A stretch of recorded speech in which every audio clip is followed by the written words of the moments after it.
What is good? Fuck, good. Everyone. Shoobs here.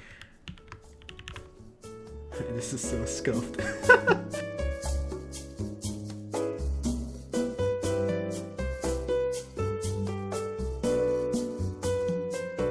I just want to note that I was sent these prototype boards over for a honest review, but I was not paid for this review. They are subject to changes and the anode color may not be the most accurate in these models as well. So yeah, what is good everyone? Shoobs here.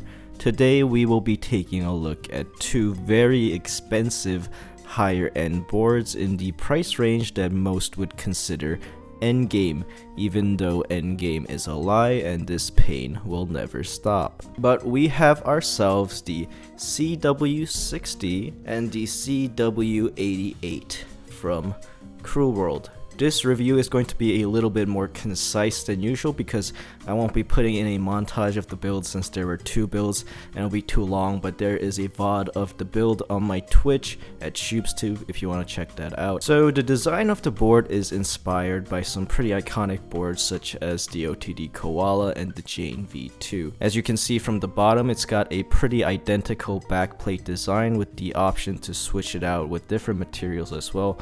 There will be stainless steel and carbon fiber options. It also features seamless sides and koala sides which look pretty sleek, as well as a top piece with some Cruel World branding. Internally, it features the brass weight that was peeking out on the back with some engravings that says point towards enemy, which in this case I would point towards myself, since I am my worst enemy. The mounting style of the board is gasket tabs, pretty similar to what you saw on the Jelly Epoch, where you put these little gasket things on the plate, you just slide it over. As for the actual build of these two boards, man, I went full throttle weeb mode.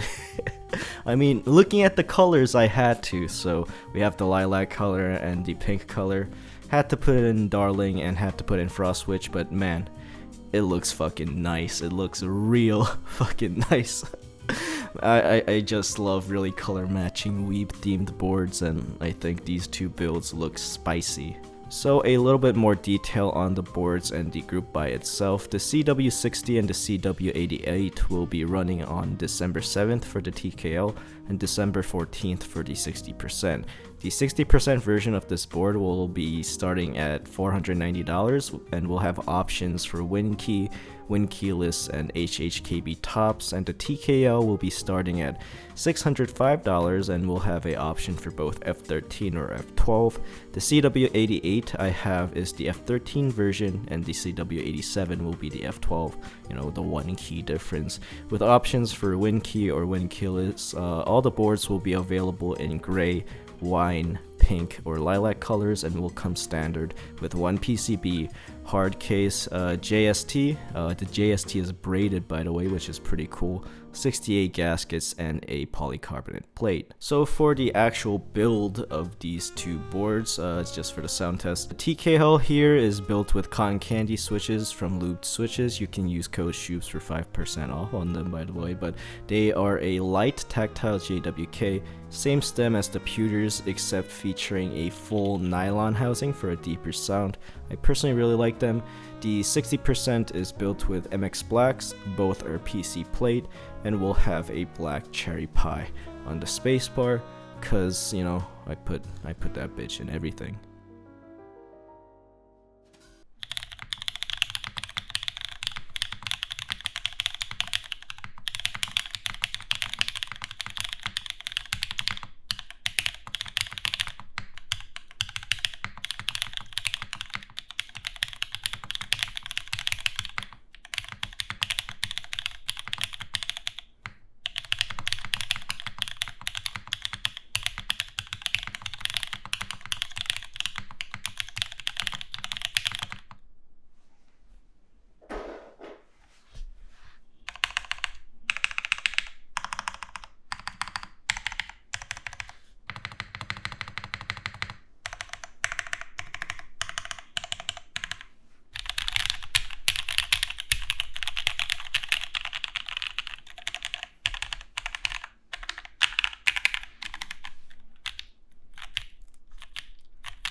So my overall thoughts, is this endgame?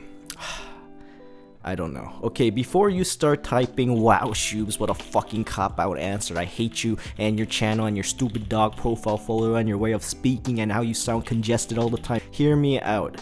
There is no true answer for endgame. Literally any keyboard can be a endgame for someone, and I don't want to be throwing that term around. I'll just be looking at and talking about what I feel about the board, just, you know, based on the price range. These are good boards. In my opinion, it sounds good and it feels pretty good. It's decently flexy, and the overall sound profile for both the TKL and the 60 is on the higher pitch side, which I like.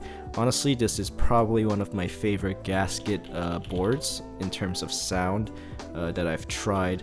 Most isolation gasket boards sound a bit, you know, dampened, muted, a little bit deeper, but these sound pretty damn crisp. Personally, I think I prefer the TKL a little more. It has a bit more resonance, which is expected due to the size difference, but I feel like this makes it sound fuller, and the overall flex and typing experience is a bit softer and flexier than the 60 as well. However, that is not to say that the 60 is not flexy or soft either, because it is. It just feels like a little bit of a miniature version of the TKL, which it essentially is, I guess. It's like the same board, this is just smaller. In terms of the performance of the board for the price, it definitely sounds and feels like a high-end board, there's no doubt about that.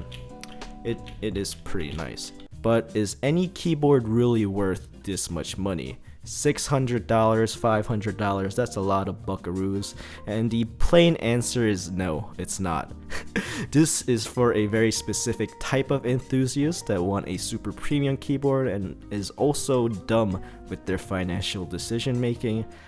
It's me, I'm that individual. But overall, I think that people that really like this look and want a premium board with a slightly higher pitch sound profile, but is still gasket mounted, and want a soft typing experience will be quite happy with this board. And all in all, I think it's pretty good. Anyways guys, thank you guys so much for checking out the video and watching the video till the end. Appreciate all the support as always. More videos on the way soon.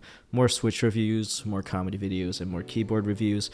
I got a bit of a backlog, but I'm working on it, and I'll catch you guys in the next one.